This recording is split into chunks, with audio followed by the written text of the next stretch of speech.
Yes start. Digital क्रांति के युग में फेसबुक, जिसे हम फेक बुक कहें तो ज़्यादा उचित होगा, यह अकाउंट होना सोशल होने की अनिवार्य शर्त है। इंटरनेट पर हम कहीं भी जो कुछ करते हैं उसकी जानकारी फेसबुक रिकॉर्ड कर रहा है। ये डेटा अगर इतनी आसानी से एक्सेसिबल है तो फिर कई देशों की सरकारें, आतंकवादी, hacker, cyber criminal, bank account चोर कितनी आसानी से इसका इस्तेमाल कर सकते हैं। इतना ही नहीं, गूगल पर खोजी और डाली जाने वाली हर जानकारी अमेरिका स्थित सर्वरों से होकर गुजरती है। इसलिए अमेरिका यदि कोई सूचना खंगालना चाहे तो वह गूगल पर लगाए गए अपने फिल्टर के जरिए ऐसा आसानी से कर सकता है। फेसबुक पर लोग पूरे दिन अंट संट फेंकम फेंक करते रहते हैं। फेंकने के मामले में फेसबुक के फ्रेंड्स का कोई जवाब नहीं है। यहाँ हर शख्स आत्ममुग्धता के आकंठ में डूबा स्वयं को चमकाने के लिए प्रयास करता है। लाइक्स और कमेंट बराबर नहीं मिले तो बंदा डिप्रेशन में चला जाता है।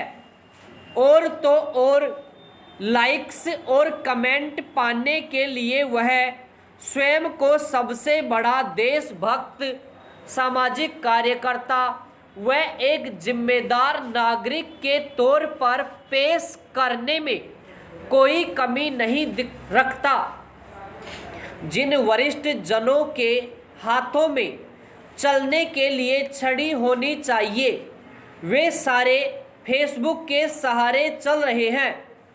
नौजवानों को बुक की जगह फेसबुक अधिक प्रिय लग रही है। पिछले कुछ दशकों में तेजी से हो रहे जलवायु परिवर्तन ने उम्रदराज बांधों पर नया संकट खड़ा कर दिया है।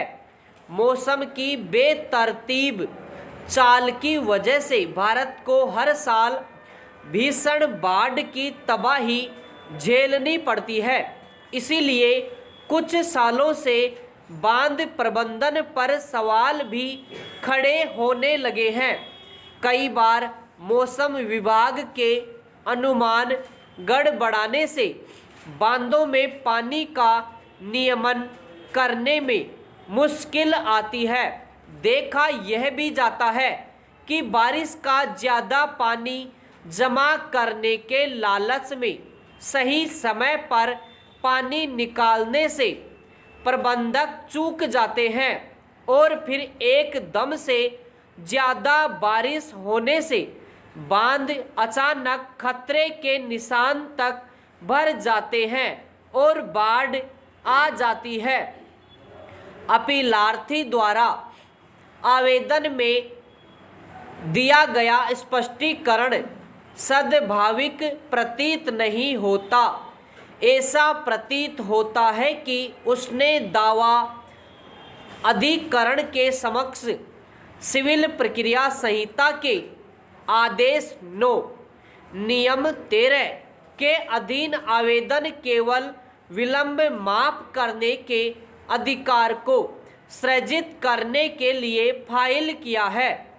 अपीलार्थी द्वारा दर्ज की गई यह दलील पूर्ण रूप से गलत और खारिज किए जाने योग्य है कि अपील सिविल प्रक्रिया संहिता के आदेश 9 नियम 13 के अधीन आवेदन पर पारित आदेश की तारीख से समयावधि के भीतर फाइल की गई है। परिसीमा निर्णय और पंचाट की तारीख से संगणित की जाएगी और तदनुसार अपीलार्थी को उस उक्त तारीख से स्पष्टीकरण देना था, जिसे देने में यह विफल रहा।